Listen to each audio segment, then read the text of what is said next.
All right, folks, let's bring in the great Kudlow. Larry Kudlow, host of Kudlow.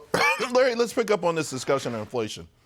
Because you say there's no monetary inflation, but there is fiscal and regulatory inflation. Yeah, I mean, I wouldn't necessarily say no monetary inflation. Right. But money supply numbers are very calm. They were very rapid a couple of years ago. That's all come out. Well, they went up big, and now they come down big. Yeah, and the Fed's balance sheet is probably a little too loose for my taste. That's high-powered money. But I think, the sources of inflation are government spending. We're having an orgy of government spending, and the IMF just railed about it. We just saw a report from Penn Wharton. They're not supply-siders, but they're making the same argument. You're seeing a lopsided economy. All this government spending is increasing consumer demand. Business is soft. In fact, manufacturing has been flat for a couple of years, and machinery and equipment has been basically flat for almost 2 years. Right. It's government to consumer, and because we're not creating supply-side growth in the economy, you've got excess demand through that route. I don't think inflation is slain because of that, and I do think the inflation numbers this winter, 4.5% annual rate in the first quarter, is something to give the Fed pause. I think the Fed is right. The other thing is regulatory inflation.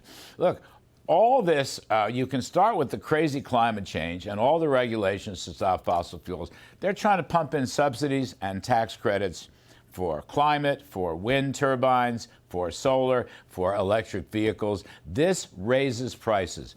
Somebody pointed out the other day, insurance costs have skyrocketed. Right. Their insurance cost is started with, guess what? EVs. Electric vehicles. Exactly. You're exactly right, because they're not safe. Have you ever seen one of those catch fire? Well, I'm saying that, Yeah. okay, yeah, yes, anecdotally, that tells a lot.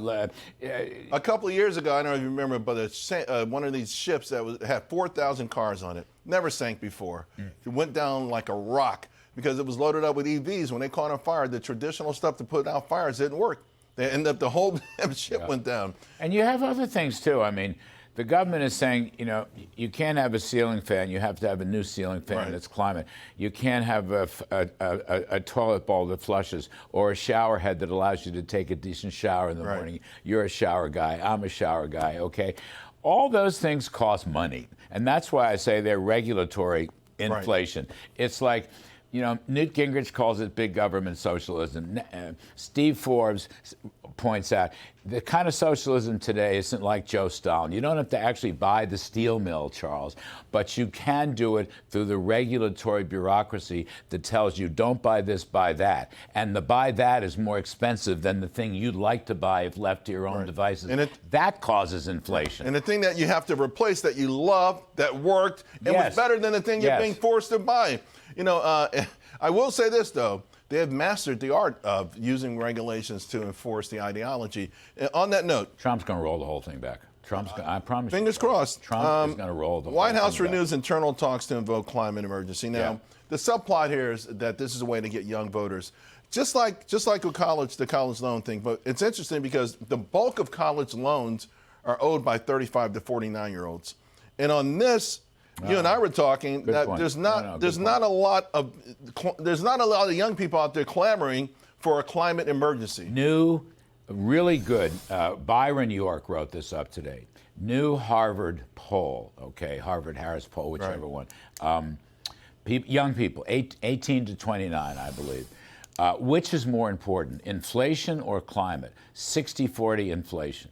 Which is more important, jobs or climate? 60-40 jobs. This is another major political mistake by the Bidens, and they're going to take out all the land up in Anwar in the Alaskans, and they're going to also, by the way, this stuff is going to stop any rare earth development and construction. This is a major mistake, and it will help to keep energy prices much higher than would be the case. And look, Charles, you're running $80 to $90 energy prices now, right? Brent crude, European crude, a little below 90. West Texas, I think, is in the mid-80s. All right, gasoline is back up to about $3.65.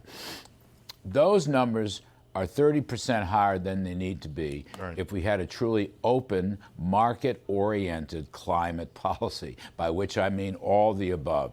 fossils, coal, nuclear, and I'm not against wind and I'm not against solar, but I am against it jamming down my throat every time. And this is a major political mistake the Bidens are making. We're going to keep energy costs higher. If energy costs are higher, Charles, it permeates all prices throughout the economy. Petroleum derivatives. Just think, I mean, you know what? You and I both wear eyeglasses. This is a petroleum derivative, and it's more expensive than it needs to be because they're choking off fossil fuels. You know, Larry, I just wish everyone would look at what's happened in Germany, the self-inflicted wounds that they've done to themselves.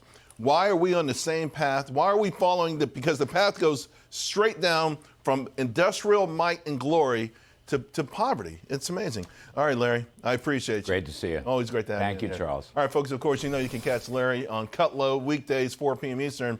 Everybody watches him. He's the #1 show in business news.